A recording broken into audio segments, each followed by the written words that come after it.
which you will have a copy of, and colleagues will introduce themselves at their slots on the agenda. The use of technology to support older and disabled people is rapidly expanding, and our experience over the last 2 years in particular has accelerated progress, bringing opportunities and challenges to do more to innovate and support independent living. So in this webinar, you will hear from people with lived experience of using technology and examples of innovative practice in the use of technology and sensitive use of data to support people in the community. But before I hand over to Jill Pritchard, I just wanted to give a short update about what we call the Tappi Program, which is short for Technology for Our Aging Population Panel for Innovation. So you can see why we've got an acronym. The Tappi 1 report was published last November, and that focused on developing a benchmark for what good, in inverted commas, looks like in terms of technology in housing and care settings. The second phase of the Tappi program, Tappi 2, funded by the Dunhill Medical Trust, is now live and proceeding. And this will include 4 test beds or demonstrator sites led by local organisations, which could be local authorities, housing associations or other housing providers, healthcare organisations or charities who are interested in integrating technology with housing, health and social care, and would be receptive to testing what's referred to as the Tappi principles. All the information about Tappi is on the website, on the link you can see on the screen. But perhaps more importantly, the Dunhill Medical Trust has allocated £75,000 per site, or £300,000 overall, and applications are invited from any UK-based organisation that has an interest in this, and the closing date is next month on the 16th of May. So full information about Tappi, and particularly about the funding available, is available at the link housinglin.org.uk/Tappi2. I think Sally is going to put that link in the chat during today, and I think it is obviously available on the slides as well. I'll now hand over to Jill Pritchard, Coordinator for HousingLIN Scotland. Thank you, Jill. We are on mute. On mute, Sally put me on mute. Thank you, Sally. Thanks, Ian. Nice to see everybody virtually, although I can't see you. I wish I could see you all. But thanks very much for joining us this afternoon. So I'm firstly just going to say a little bit about Scotland's digital health and care strategy, which was launched in October last year, 2021. It was a refresh of the original strategy, the first one, which was published in 2018, and clearly builds a lot on the whole accelerated pace of kind of digital transformation that Ian's already referred to, that we've experienced particularly in this last 2 years. So it emphasises that technology, I suppose, is central to how we rebuild and remobilise our whole health and social care system as part of the recovery, the ongoing recovery from COVID-19. And anybody who knows me would know that I would rather we talked about remobilising health, housing and social care, but never mind, I'm not in charge, unfortunately. But importantly, it acknowledges the importance of technology as well in embedding and sustaining the whole kind of integration agenda, and really improving a person-centred approach to the way that we deliver services across the partnerships. The strategy really tries to emphasise the importance of putting people at the heart of this. It's not about the technology per se, it's about how the technology and digital technology support people and improve their well-being and health. It does interestingly acknowledge the contribution of housing in the foreword of the document, but not really in the body of the document, which is unfortunate, but I'll come back to that in a minute.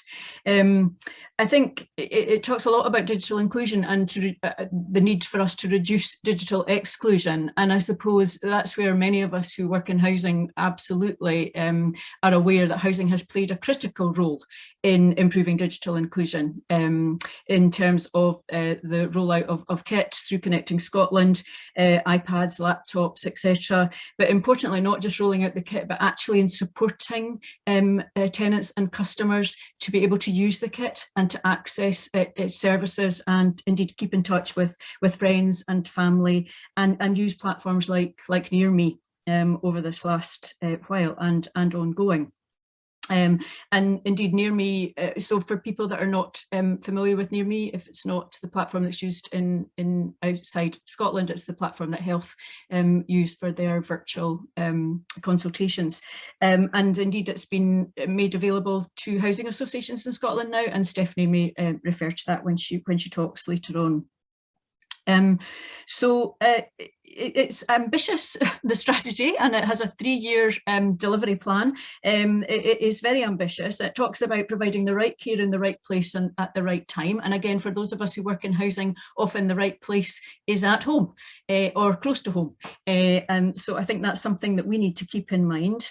In terms of the kind of principles, it talks about digital needing to be a choice, and we're all aware, I think, that digital isn't always the most appropriate way of providing services or interventions, and it still needs to be a choice for people. It talks about the phrase is "do digital right," which I don't think is grammatically correct, if I go back to my higher English. And I take from that that it has to be intuitive and easy to use and accessible, but also accessible in the widest sense in terms of people's different challenges and needs in accessing technology. And when I have a chat with David shortly, we'll probably touch on that, the importance of accessibility of digital technology.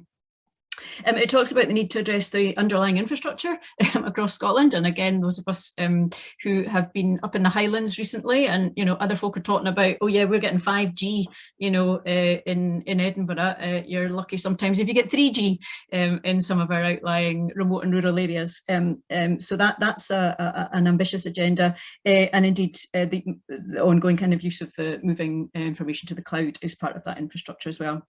They also talk about developing skills and leadership of the workforce, which again is an important part of this, about building confidence within the workforce, but also the confidence and skills of the public really in Scotland as well. So in trying to kind of relate it more to housing and look for hooks for us in the housing world, the strategy does align to the broader strategy, a previous strategy, which is a changing nation, how Scotland will thrive in a digital world, a lengthy title, but it relates to the National Performance Framework. And within our National Performance Framework in Scotland, there's an element which is around building communities which are inclusive, empowered, resilient and safe. And that for me is one of the kind of hook-ins for housing in terms of this kind of digital approach going forward. And so I suppose my plea to housing colleagues on the call today, at the session today, is to take every opportunity we can to emphasise with our partners across health, social care and the wider third sector, to emphasise the importance of the role of housing and our contribution, often as kind of anchor organisations as well. And to those of you who are from health and social care backgrounds, I suppose my plea to you is to work in partnership with your housing colleagues, both locally and nationally, to try and really broaden out that partnership agenda, and again take opportunities as we go through in Scotland in terms of the development of the National Care Service going forward, to ensure that housing is at that table. So yeah, I think that's all I wanted to say just now. So we're doing not bad for time. So the next part of the agenda is David Taers and I are just going to have a bit of a conversation about David's experience of using technology. So first of all, David, do you want to introduce yourself? Yes, good afternoon everyone. I'm a tenant board member of Margaret Blackwood. I've been on the board for 3 years, and this is my second time on the board as well. And I've been a tenant for 25 years plus. Yeah. We were just saying earlier before we started, Blackwood must be doing something right. And also for David to have the commitment to go back onto the board for a second time. Most definitely. All the voluntary work I've done, I don't stay around if I'm not enjoying what I'm doing, and I'm able to put something back and improve circumstances for tenants. Yeah. Thanks, David. Okay, so we were just talking before when we were kind of thinking about what we could cover off, David, in there. We think we've got about 7 minutes or so, and then we'll invite Colin to join us. We thought we'd just start off with you telling us a bit about the technology you use at home and how that kind of helps you just basically get on in terms of getting on with your day-to-day life. Well, as I said earlier, I'm a tenant board member of Margaret Blackwood. I was provided with a tablet in order for me to carry out my board work, which has been very, very helpful. And I have previously used voice technology through my iPhone, and back in the midst of time, I worked for the benefits agency. I started to use digital technology then, which wasn't as successful.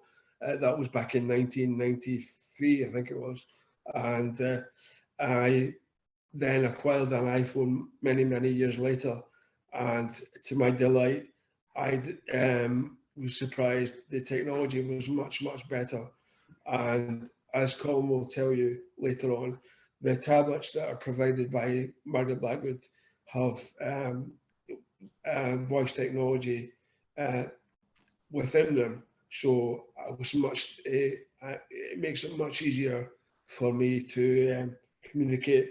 I can write, but I do very, very little writing. So I do all my communications via kind of voice activation. And I can do emails and so forth in about kind of 5 minutes, where else if I was to write something, it would take me maybe 10, 15 minutes. Yeah, thanks, David. And you were telling me that years ago it was the Dragon technology that kind of helped you, but things have really moved on since then. Yeah, things have really moved on since then. When I left the Social Security, I did look into like the various Dragon technology, but I never got around to buying it because it's quite expensive. And maybe that's one thing that kind of companies should look at, kind of making the products available to like tenants and other users, so it can be more accessible and more inclusive. Indeed. And I'm sure if more people knew about the technology that was available, David, and if there was more demand for it, that would help to kind of bring the price down. And that is important, isn't it? I think you mentioned earlier, Sally, that kind of it's not only the price as well, if people knew it was available, but it's also having the confidence to be able to use that technology. Because I was thinking after I talked to you yesterday, with the onset of the pandemic, I do lots of voluntary work, and I suddenly was confronted with Zoom and Microsoft Teams, and I thought, how do I begin to use that technology? And it was very daunting at first, but the more and more you use it, the more confident you become. Yeah. And you're sort of emphasising just what we were saying there about it's not just about giving the technology out and making it available, but it's making sure that if people need support and practice and a bit of confidence building, that's available as well. As Colin will say earlier, that Blackwood have digital coaches that tenants can access if they run into problems. And I don't claim to know everything about kind of the technology we use, but I've offered my services to any tenants that would like just a hand to get around the technology. Yeah, that's a great kind of approach, because it's that kind of peer support as well, sort of buddying up with people. Yes, definitely. Yeah. Would that be something you would recommend to other providers thinking about providing technology for their customers or tenants? Yes, if they can kind of build a peer support system, depending if there's enough people willing to put themselves forward to do that sort of thing. Yeah. When we talked yesterday as well, David, you were telling me about for leisure, you listen to a lot of music, and there's there's a chat room involved with the music that you listen to. Yes, there's a very obscure progressive rock station that I listen to, which is internet only, and to my delight, I'm in the chat room every Thursday, corresponding with kind of people within there, and it's its own community as well. And from that, as I told you yesterday, I'm getting married in October, and one of the people that's in there is a retired minister, and he offered his services for my wedding, so he's coming up. He's also a friend now through my involvement in the chat room. Right. He's coming up to officiate my wedding. Wow. So there's a spin-off benefit you don't always come across in Yes. technology. And so you were saying, sorry, David, with the chat room, you use the voice activation for your chat room as well? Yes, but it only works on some platforms. It doesn't work on too well on tablets. Right, right. But I'm on my MacBook Pro today, which was given, Colin will keep me right, was given to tenants through Margaret Blackwood from the Scottish Government. Yeah. And I asked someone the other week, I said, do I have to hand it back? Because I thought it was Margaret Blackwood's property. And they said, well, no, it's yours to keep. Yeah, that's great. And we talked yesterday a little bit about the clever clogs technology that Blackwood use, which you've just received, but you haven't had a look at whether that's compatible with what you use already. It will be compatible. It is compatible. I just got a new tablet where the clever clogs kind of technology was installed, and I was so enthusiastic to use it. I now have to go and find my kind of monthly rental statement so I can get my rental kind of login so I can use the system. But from what I was reading this afternoon and from what I know about it, it has major advantages because you can use other smart technology alongside it to switch on and off lights. And as Colin was saying to me before the meeting,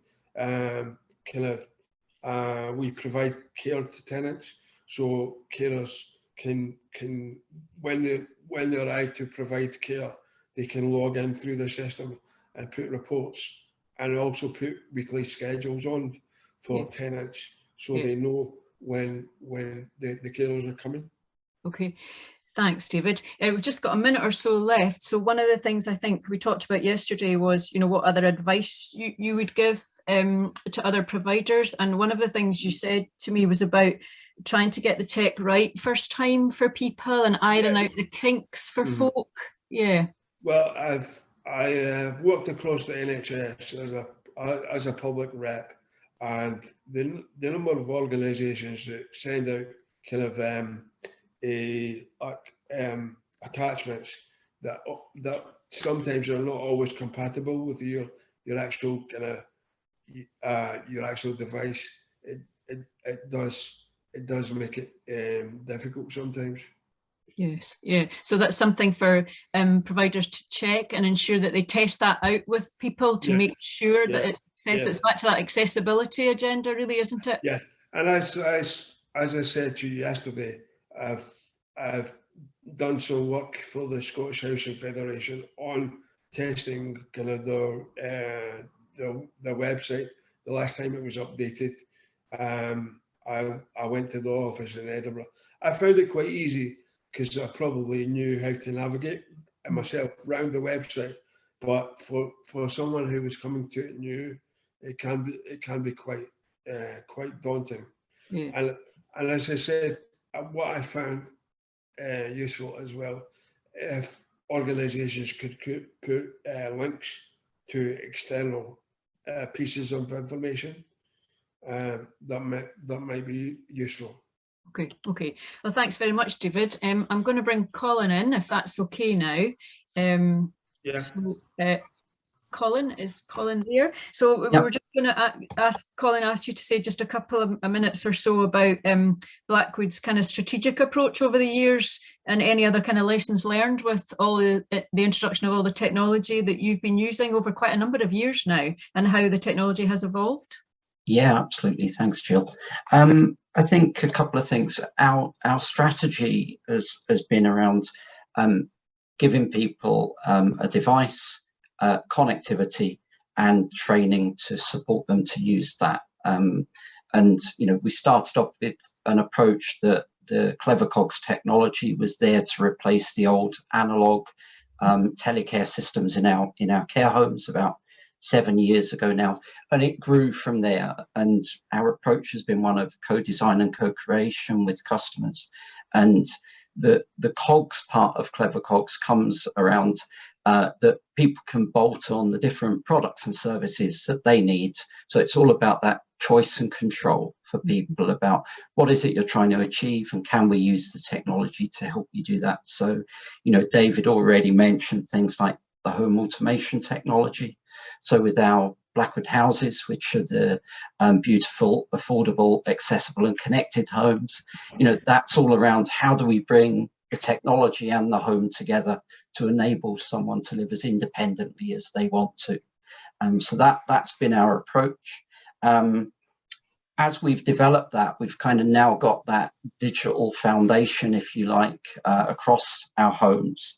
So that's meant that we've been able to now, so at the next part of our strategy, and it links into what some of the other people are talking about today, is around things like Internet of Things, so those connected devices in the home, so everything from sensors to keep people safe or report back on maybe the state of a boiler and highlighting that maybe something needs repaired. Using the data more and more, there's lots of data comes from these systems. How do we use that well? We're now beginning to get into robotics as well. So how can things like telepresence robots or help people to engage, so for example, we run a 24/7 responder service using two-way video. And having a kind of mobile camera that in the event that someone does fall, we can triage the situation in a much better way. The final one is we're doing much more on artificial intelligence and machine learning. Now, we're already used to things like voice assistants, but we're exploring with the University of Edinburgh the use of AI and energy usage data. So the clever people at the University of Edinburgh, for example, can tell us whether a kettle's been used or a toaster's been used or whatever. And it builds up through the machine learning a pattern of someone's daily living. And what happens is, if that pattern changes for any reason, it can flag alerts. So first of all, to the individual and say, is everything okay? But if they don't respond to that, it can go to a loved one or to a care organisation. So the aim is, with this technology and the way it's going, that we can enable people to live more safely at home, more independently at home. So, but going back to our strategy, that my role in the organisation is all about design and technology to aid independent living. So that's kind of the basis of what we're doing. Yeah, okay. Thanks very much, Colin. And just before that's really interesting. Thank you to you and David for that contribution, really useful. But I suppose I'm just thinking again about that, the importance in the wider health and social care agenda around early intervention, prevention, picking things up before they become crises for people. And I just think we just need to be shouting about this so much more to our health and social care, and indeed to our Scottish Government colleagues, because I don't think they always get that, really. Absolutely. Yeah. Okay, thanks very much. So I think I'm handing over to Stephanie now.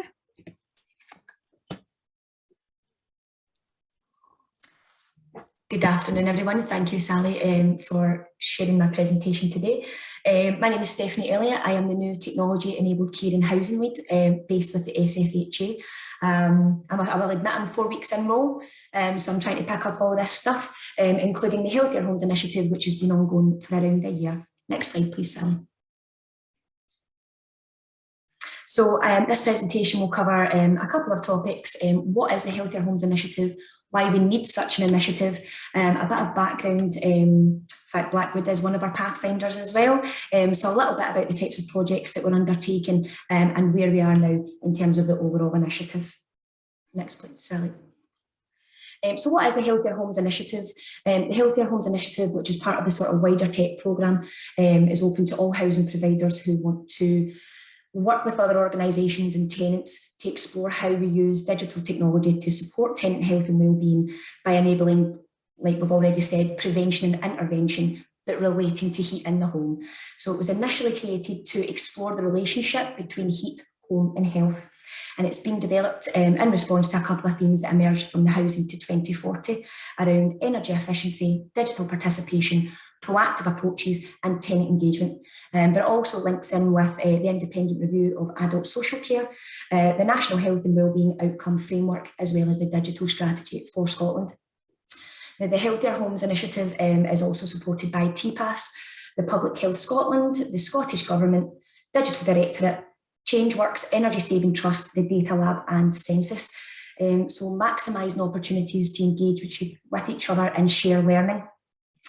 Through the Healthier Homes Initiative, we are looking to support housing providers to meet obligations to tenants through asset management and through heat. Through engagement, we wanted to establish what people's understanding was in relation to technology in their home. We wanted to explore what their views were and their attitudes were to applying that technology in their home. And then also sharing information about the types of technologies that are available out there. Next slide, please, Sam. So why do we need this initiative? The World Health Organization has highlighted that poor housing conditions is one of the main reasons for environmental inequality and social inequality, which translates to health inequality. We have an ageing population in Scotland. People are living longer, and that is increasing the demands on health and social care. In Scotland, the number of households is increasing, and one-person households are about to become the most common type of household in Scotland. And by becoming more adaptive in terms of the housing that we offer, by modifying existing stock, we'll hopefully be able to accommodate people living at home more independently for longer and easing that pressure on the health and social care system. Now, things like affordability, affordable housing, as we know, living in poverty has direct implications on your health and your well-being. Accessibility, people with disabilities face unmet housing needs, and it's predicted that over 31,000 people with disabilities will have experienced an unmet housing need by 2024. I see technology as having a key role in mitigating that going forward. As well as accessibility, you also have housing quality and conditions. You can move to the next slide, please, Sally. As you can see here, we have housing conditions, the risk factors, and then also the outcomes of health. So for things like weatherproofing, thermal efficiency, a risk factor can be damp, mould and cold, which can then relate to cardiorespiratory illness. External appearance, neighbourhood environment, it can have a direct link to stress and anxiety and mental health as well. Safe and warm homes and good neighbourhoods improve physical and mental health and well-being, as well as building strong communities. Having a safe and warm place to live has clear health benefits for everyone, and particularly young children, elderly people, and people who have physical and mental health issues as well. Next slide, please, Sally. Our Pathfinders. I've been lucky enough to have one meeting so far with our Pathfinders, all of which are extremely engaged and excited about the prospect of sort of pioneering these new technologies and helping everybody else avoid some of the obstacles and barriers that they have come across themselves. So in terms of a Pathfinder, I'm describing that as one that discovers a way, especially someone who explores untraversed regions and marks out a new route. And that is exactly what we're hoping to do with the Healthier Homes Initiative. By collaborating with Pathfinders, we're looking to share best practice and also solutions to overcoming project blockers. Because we're taking an agile approach to this project, we're progressing each partner at different stages. And when I discuss a little bit about the projects, you'll see what I mean by that. Each Pathfinder has a different driver, and they're collaborating with different areas of their business to make sure that these services are inclusive and also relevant. They're what the people want. Service design training was also sent out to deliver to all our Pathfinders, just so that we can all have the same launching point and all of the same points are underpinning our approach to the Healthier Homes initiative. So if I could maybe touch on Blackwood for a minute. The Blackwood project, they have decided to go with the North Accelerator Pack, and what they would like to do is apply that to 15 properties. And before they input any of the environmental sensors, each property will have an MOT survey. And that will be looking to find any issues within the actual building itself. Any issues that are found will be rectified prior to the sensors being installed. The main sensors that we're looking at are temperature and relative humidity. And to accompany that, Blackwood are also creating guidance for tenants on best practice for moisture control within their home. These sensors will be battery operated, and it will be linked to the IoT Scotland network, and it will have 12 months of access. The analysis period will be 12 to 16 days, and it won't be so specific. So it will be able to tell you the trends of humidity within the home, but it won't be able to say at 6 o'clock, Sandra had a bath and she loved the redox. It won't be able to be that specific, but it will give you an idea of the patterns of behaviour and how people are living in their homes. To switch it to the other side, we have Kingdom. Now, Kingdom at the minute have actually put out IoT sensor requirements to all major providers, and they are actually hoping to trial a variety of providers with the hope that the customers actually help them with their recommendations at the end, which ties back to that person-centred service design approach, making sure that everyone's brought along this journey and that their thoughts and opinions are valid and considered. They are also looking to put sensors into individuals' homes at the minute.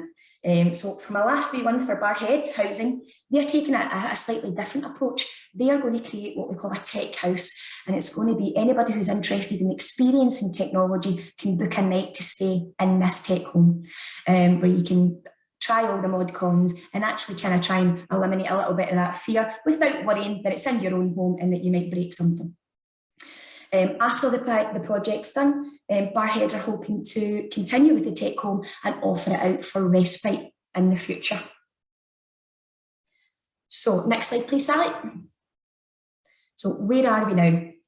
But like I said, the project's been running for over a year and I've picked it up within the last 4 weeks, but there has been so much work done over the last wee while.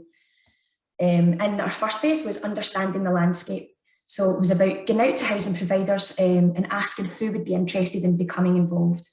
And for those who were already involved, such as Blackwood, what were you finding and what were the blockers that you had experienced so that we could learn from and hopefully usher through the first part of our project.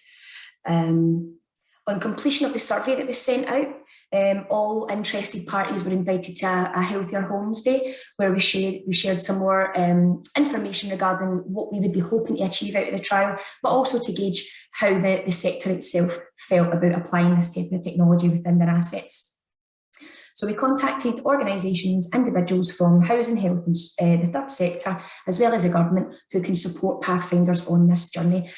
As we know, it's untraversed territory. So having those different organisations coming in, pulling together to support these pioneers, shall we say, is great for just building that confidence and making people more comfortable about making decisions on behalf of their tenants, or should I say, including their tenants.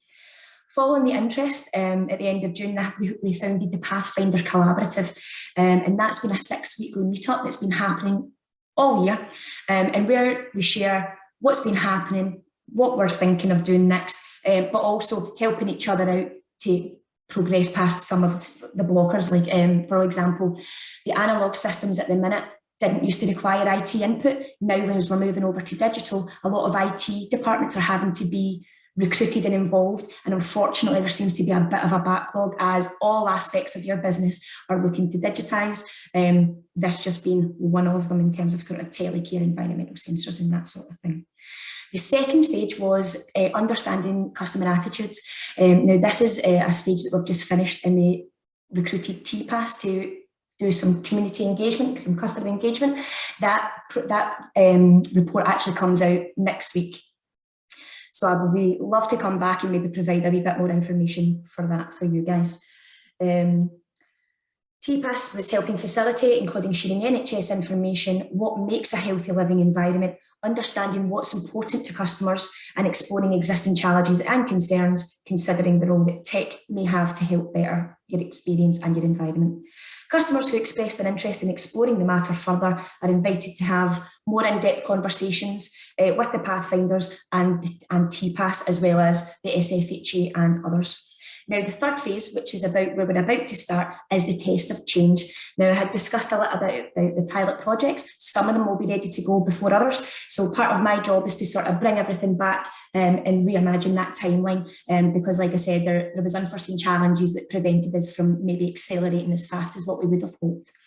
And then finally, the fourth phase is about capturing all the learning from the trials and providing a report and an evaluation process, making recommendations that others can then take and run with a solid foundation of learning there that you can grow from and launch off of. Next slide, please, Sally.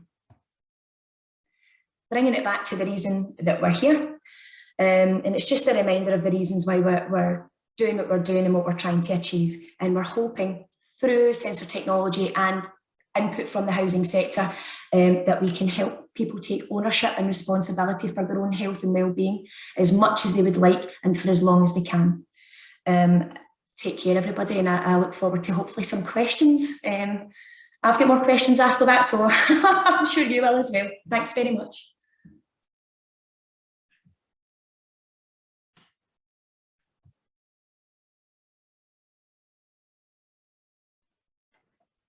Hi, so we've got a couple of questions in the chat, but I wonder if we should just move on to Lucy now, and we can pick up the questions and comments at the end.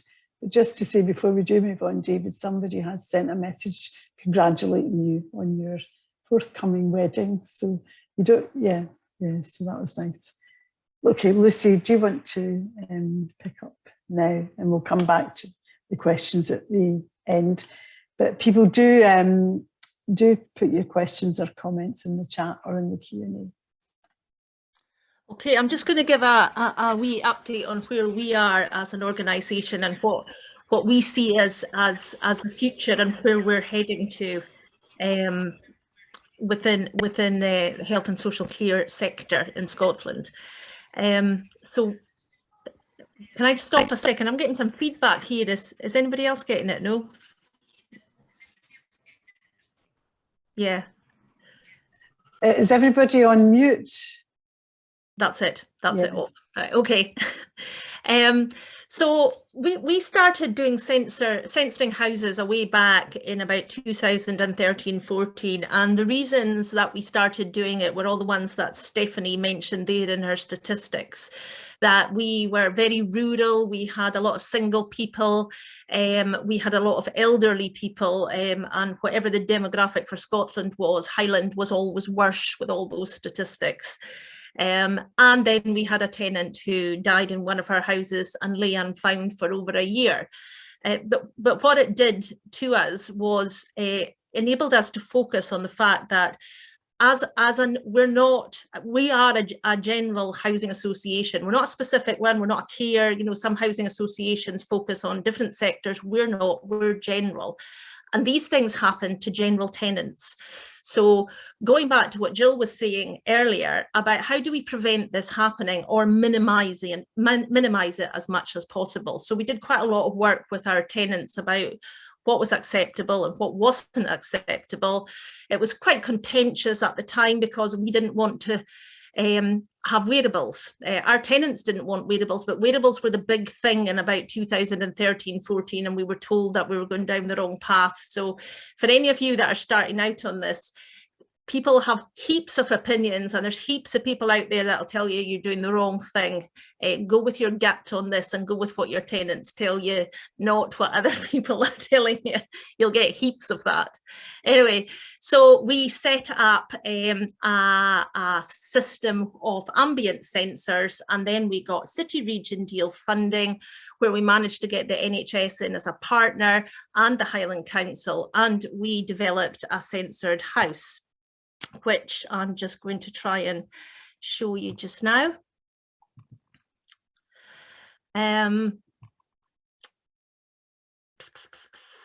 See if that will go.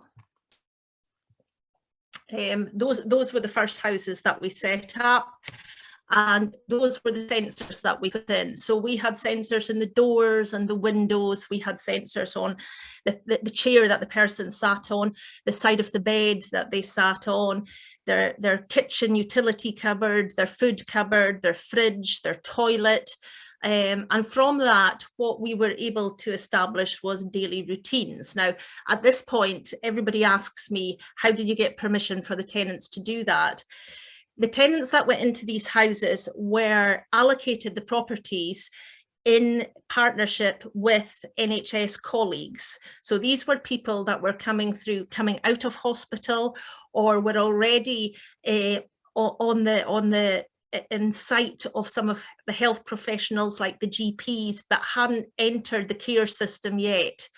So we had an allocations policy where we sat around and decided who would benefit from it. So we had to have people who would benefit from the house and the technology, and we had to have somebody who agreed to read the technology on behalf of the tenant. So if you find people who are looking for support, you will not get an issue with people signing up to this. That's our experience. We did have quite an ethical process. We spoke to Edinburgh University. So we do have a 2 or 3 step process. We've got TPAS involved as an outside person, so that they sit on the tenant side and we go through it all. So the ethics are quite covered quite well, and we're seen as quite leading in that area. That's a really intensive thing to do, and I don't know how that would work when you're doing a lot, but at the moment it works well for the numbers that we're dealing with. The data is owned by the person in the house, and they give permission for that data to be used for, and we use it for research with some of the universities, and for support from whoever they define as their person of support, whether that be a family member or a care provider.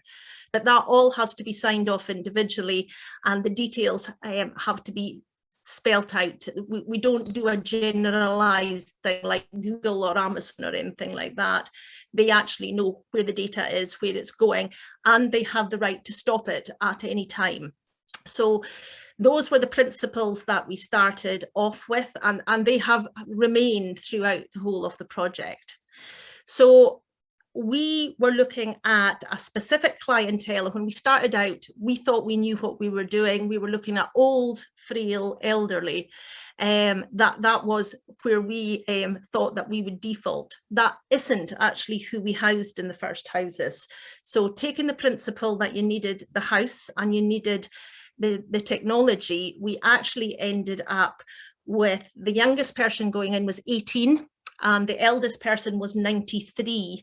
And the illest people were actually below 50, and they were people with life-limiting diseases. So when we ended up at the end with the 16 properties, you wouldn't have known it was 16 people who fitted the same criteria, because they all look completely different, and everybody was coming out with different issues, and they were actually ended up supporting each other. So that worked quite well. And we were trundling along, and we were just about to do another 32 of them when COVID struck. And what that meant for our project was that we couldn't build anymore. So we had a project that had funding to build 32 units and develop technology. We actually had a very small technology budget. It was 600,000 compared to the overall build, which came out at something like 5 million. So instead of stopping, we decided to pivot and look at who else we could support. So we wanted to retrofit the technology so it didn't go into just new houses. So this technology is battery operated, so it can be put in any house that has internet access. So with our colleagues, we decided that we would do homelessness, people coming out of prison, and care experienced young people. which was actually one of the best things that we've ever done in the project. So from a buy-in perspective, we got far more buy-in from that client group than we did for the elderly, which was quite interesting, and we still do. We have got our first retrofit project set up with that. I'm not going to go into the details of it because the numbers are quite small, but I will say that nobody that has come out of prison into the mainstream project has ended up back in prison, much to the surprise of just about everybody involved. The reason that we did it with that clientele is when we were doing it with the elderly people, we knew that they were saying that they felt more secure with the technology in the house, even though they knew that it wasn't work, you know, somebody wasn't watching it 24 hours a day. There weren't alert systems on it at that time, but they felt more secure. So we were using that same analogy for people coming out of institutions, and it appears to have worked. We've got a bit of research going on at Napier University at the moment, but it was something that none of us expected. So the kind of data that we gather as mainstream looks like this at the moment. We're getting a new interface, but it's a clinical board. It's not something that's used by the mainstream population. It goes to certain areas. So the first level there is got half a day of data, and the second middle bit is a full day of data, and the last line at the bottom is 7 days of data. And to the horror of everybody, you will see that the 7 days, you're practically doing the same thing every day, and that's the same for most people. So people think that they're unique and they do things differently. You don't, you do the same things horrifically every day. But what that enables us to do is to establish routines. And this is an elderly person's data. The routines come through quite quickly, so then you don't have to do research for 6 months or a year, because you can start establishing things far quicker than you used to. We then went on and we, working with Robert Gordon's University, they had asked us, and the NHS had asked us, to develop a falls predictor. So this is not somebody who has fallen. This is trying to establish the likelihood of somebody falling so that you can intervene before the events happen. So we worked with Newcastle University, and they have a life curve, and we're all on that life curve, and at a certain point your chances of falling start escalating exponentially. And what this algorithm does is highlight when that starts happening and which area of your behavior is causing it to happen. So basically, when the orange hexagon comes out of the green one, which it does in the top left-hand corner, that's an alert system. And you can see there it's sleep time that it's indicating that somebody's not getting enough sleep. So you can focus actually on what it is that is causing the risk.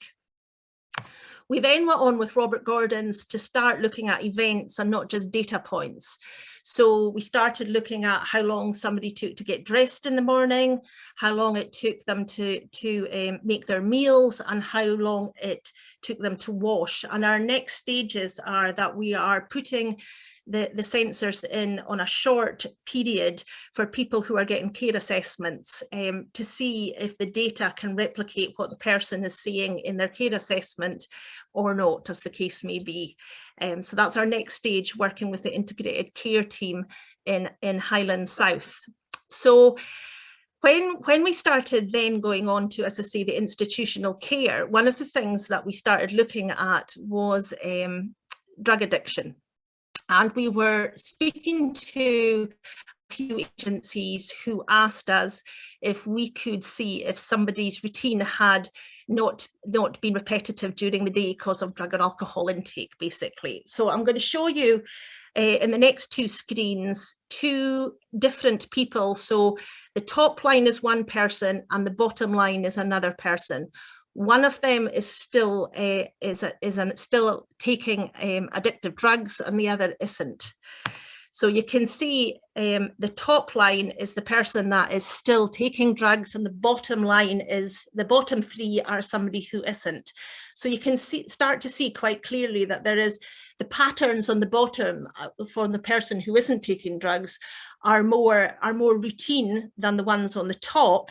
And when you get to something like looking at their movements in the houses and where they're putting lights on and off and the heating, you can see even more pronounced in this example. So the top three is one person, the bottom three is another person, the bottom person is doing the same thing routinely, and the top person isn't. So that we're starting to look now if we can start seeing, it's not predicting, when somebody who may have gone through drug and alcohol rehab and maybe fallen off the wagon, and can the system pick it up. This is not where we started doing, but this is where we've ended up in this particular bit, and we think it should be able to do that. So the next thing that we're doing is, through working with the council, we are going to start looking at Housing First and looking at a bigger test bed there to see if we can support the homeless sector more closely, and that is going to be looking at things like mental health issues, which we haven't touched on so far, but we're quite sure that the routine element of the censoring will be able to do that. And at the same time, we are just in the point of developing a new censor, which we hadn't intended to do, but the censor that we've got is not good enough for where we want to go. So the new censor, which I can't show you just now because it's on the final stages of testing, looks more like a camera. So the data moves, and it moves in different colors dependent on how quickly or slowly the person is moving in the room. And what we're looking at doing from that is establishing people's walking gait, seeing how long they take to stand up and sit down, whether that be on the toilet or on a chair, to see what their mobility can be like. And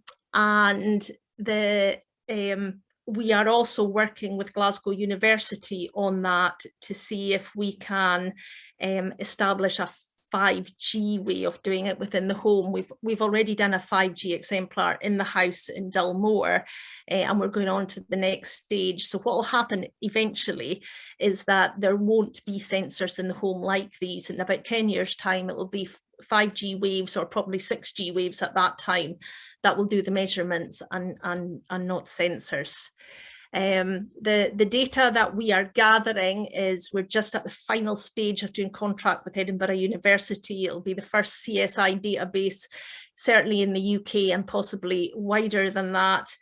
And then people say, well, why are we doing this? And I think housing is missing a trick. I'm going to be careful of my words here. Social housing in Scotland has got a minimum of 500 units, 500,000 units in Scotland. That is a massive amount of data. We've also got the poorest in society. That data is really valuable. We as a housing association, we're doing everything in partnership. We should not be all doing this individually. We should be doing it as a collaborative. And we should be trying to work out a way where our tenants generally can benefit from all this work. We've got all these big tech companies coming in. We've already been asked for this data. I could sell this data tomorrow and make quite a bit of money for Alban, and it would go to people like insurance companies, and it would then hurt our tenants somewhere down the line. It would exclude them. It would make anything that they were buying cost more. But at the moment, RSLs have an opportunity to get in here and own and keep this data and make it work for the populations within our houses. So my last word is, I think that we should all be looking very carefully at this. This is the predictive health of the future. It's not what the data that the NHS are sitting with at the moment. It's this data that will be able to say who's going to get ill, when they're going to get ill, and be able to go in and cure people quicker, or at least slow down their illnesses. And we have a massive opportunity here, and I hope we don't miss it. Thank you.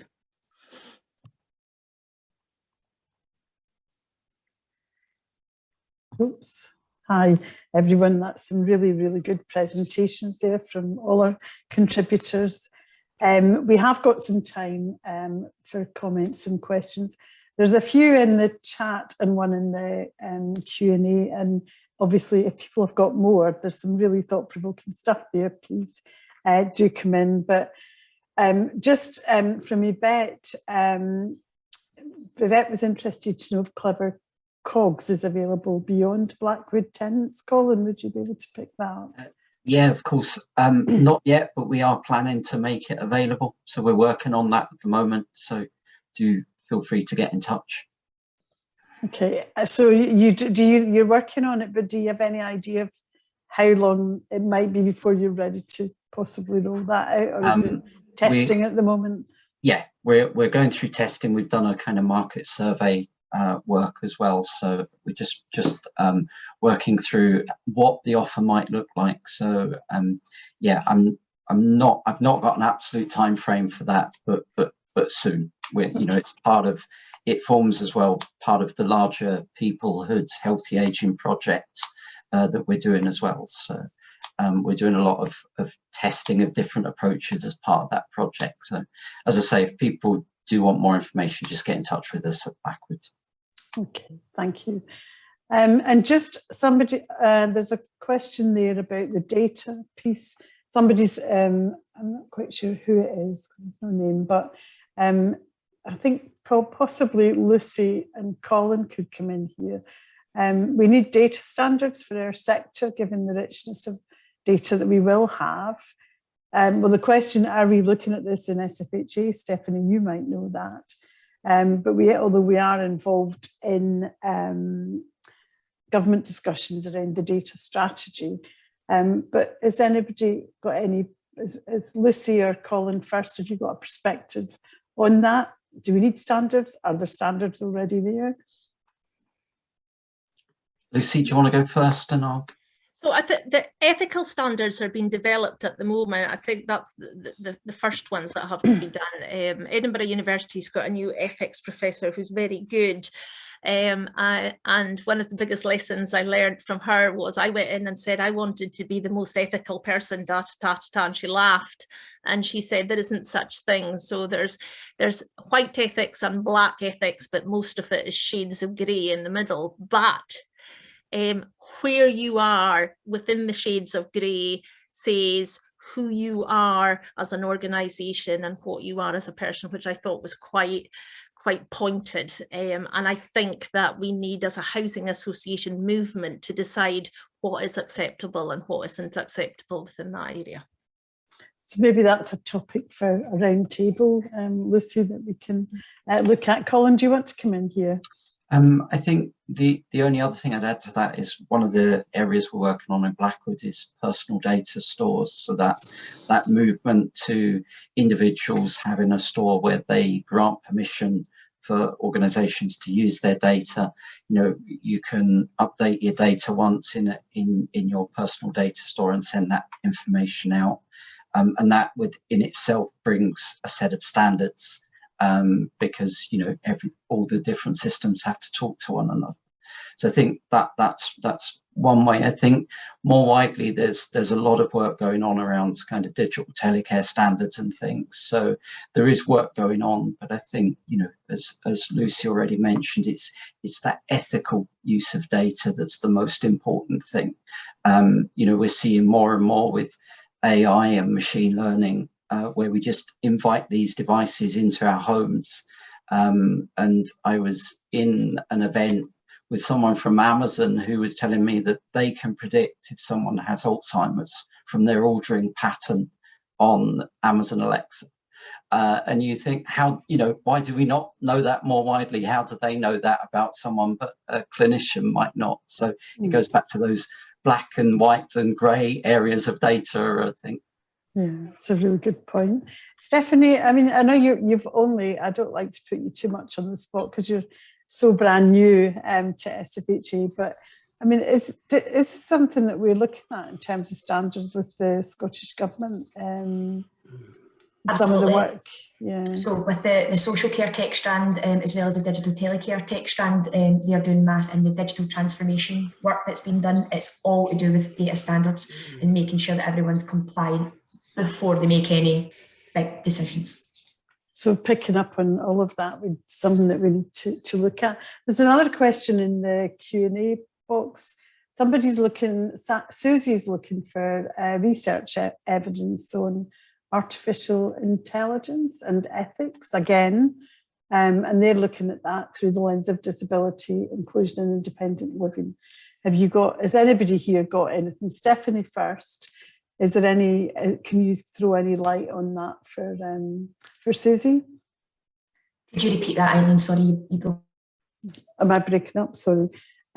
Research evidence in relation to artificial intelligence and ethics, and they're looking at this through the lens of disability, inclusion and independent living. So do we know, has anybody found anything interesting in that area? Not in my 4 weeks since I've been in post, but it will certainly be an area that I'm very interested in. And in terms of accessibility and things, I think I had a meeting with Ability Net last week, and they're doing a lot of work in terms of accessibility training and things like that. So I think that's definitely the future. Okay. Does anybody else want to come in? Lucy, you mentioned AI, and I think you did as well, Colin. Yeah, there's a whole issue about bias within AI. And I'm wondering if that's what people are referring to. We don't actually come across that, because when we take our data for research, the researchers don't actually get to know who the individual is at the end. So the disabilities themselves are not broadcast, so you wouldn't know. But it is, in AI generally, it's a big thing. You'll see articles about how the police use AI, and it means that more Black people are targeted for crimes and stuff like that. So it is something that you always have to be aware of when you're doing AI, but it's not something that I have personally had to deal with in this project yet. I'm sure it'll come, but not yet. Thanks. David, would you like to come in here, because especially on the ethics question? I was going to come in like, from a tenant kind of perspective. There's a question for all of you, but particularly for Colin and Lucy.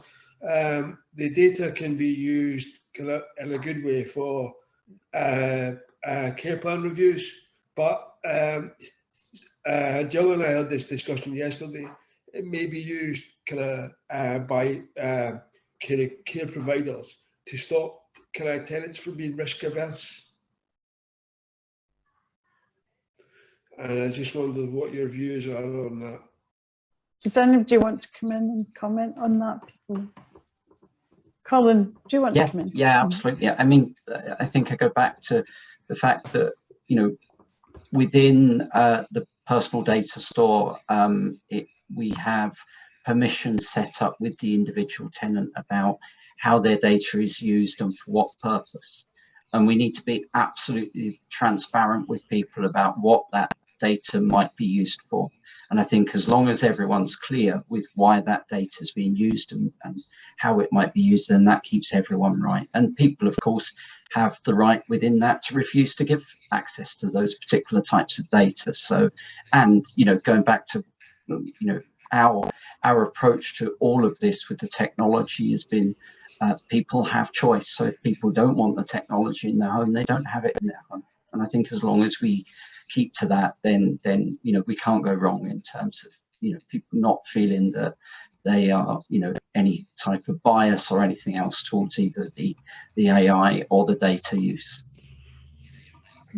I think, sorry, can I just come in briefly there, Eileen? I think when David and I were talking about this, it was more about just being mindful of, you know, an approach that allows people to take some risks, you know, in a positive way. And it's not about eliminating all risk in life, because we're never going to do that, and you wouldn't want to do that. And it's about empowering people really to manage risks and to live with a little bit of risk, like we all do, you know. So yes, let's just be mindful of that in the development of this technology and the way it's used. Yeah. And if I can add something there. So if I can just add one thing, I mean, we have positioned ours as a pilot, and I have said internally that I think it will be a pilot for the rest of my days, because every month you're doing something new and you're testing something new, and what you're asking the tenants to do is to help you create something better. So the sensor that we're currently developing is capable of measuring your breathing and your heart rate from across the room. So you're starting then looking at heart and stroke, and you're doing something extra that couldn't be done before. So what you have to make sure is that the person doesn't rely on it as something that is going to, it's not a doctor, you know, it's something that it's a work in progress. But my experience, and Colin's nodding, so I think he's feeling the same, is that our tenants are really forward and wanting to help us. You know, they understand that this might not help them, but it might help their kids or their grandkids, and they're getting the chance to do this. It generally does help them, but you can't promise that at the start. Okay, thank you, thanks. Does that answer your question, David? Yeah. We've got a few more questions, mainly for Lucy, actually. So, thanks very much. It does answer my question. Sorry, I was on mute there. Yeah, it does answer my question. Okay, thank you. So, Lucy, a few more questions for you. And I think somebody did mention dementia, but have you looked at all at dementia within your projects? No, we haven't. And there are a number of areas that we haven't looked at. And we will never, as a housing association, be able to do it all ourselves. So at the moment, we are doing our first contract with Edinburgh University, and we're doing a bit of work with the Cyrenians. But where we want to get to is that we just have a number of partners around Scotland who are all using the technology and doing their own bit of research. Well, I want to do heart attack and stroke in Glasgow for some reason, and there'll be other areas that want to specialise in different areas, and that is how it should pan out in the end, so that we're all working together. Okay, great. So just two other questions from Carla. How can we make data collection a new normal for everyone? I think you've touched on some of that, but maybe you'd like to pick up a bit more. And should we see an evolution about independent living as a goal? And and instead look at positive interdependence, which is what people have been talking about, where technologies enable health and promote communication. So that's the first one to you, Lucy, is around data collection. If you want to pick up on the positive interdependence, I don't know if you can see the question. I can't see the question. I'm trying to. You can read it again. So data collection, how can we make this the new normal? An ideal concept for digital health. And I think the question is about, the second question is about positive interdependence rather than independence, where technology can assist with that. I'm going to go short, and then Colin can come in and give his opinion from his side of it. So I always think that data should just happen. I can't be bothered with data. You're speaking to somebody who won't wear a Fit watch or an iWatch or anything like that. I do use Alexa. I just want things to happen, and I don't want to be bothered with it. See, she's just speaking. Alexa, stop. The problem with why we don't have her in our system is when you're putting data out to different areas, that causes a weakness. So it's okay for Colin's because his is inside the house and not coming out, but mine is, and that's why you can't have voice recognition. I would never, ever have technology as the only answer. It is something there to take away the minor stuff so that that any person contact is valuable. That's how I see it. I would never, ever suggest it as an alternative. It is something to make everything else better. It's a tool. Okay, thank you. And Colin, do you want to come in? Yeah, just on the second point, I absolutely agree with Lucy there. It's never designed to be a replacement. It's just designed to augment, and just enable people to do a bit more. I think on the data collection stuff, yeah, again, you know, whatever works for people, it comes down to that choice and control. I do wear a Fitbit, but then I know lots of people that don't. And, you know, there are frustrating things about Fitbit devices because you have to take them off and charge them. So, you know, they're not ideal. Equally, some people wouldn't want sensors in their home. So it goes back to that thing of choice and control. What works for someone? What do they feel comfortable with to collect their health data? And, you know, some of the things we're doing at the moment are things like using games to do that. So, you know, just whatever works for the individual. I don't think there's, you know, one solution. I think it's just going back to that blended approach. Okay, so I think we're just about ready to wrap up there, actually, but I mean, that's almost the perfect point to end on, Colin.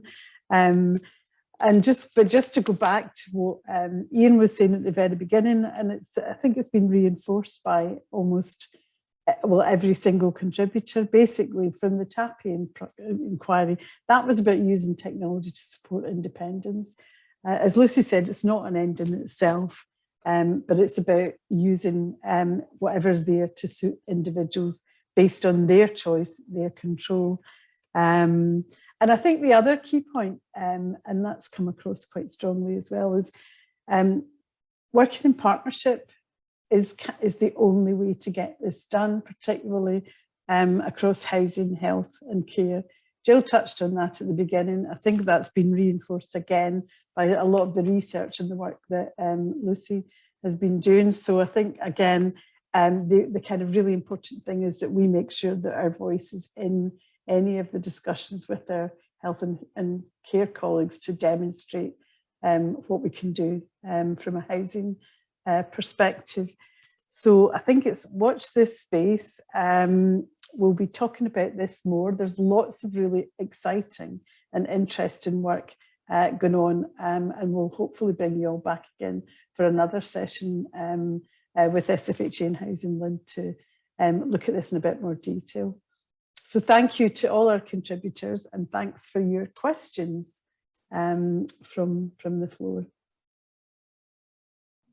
Thanks, everyone. Thanks very much, everybody. Thank you.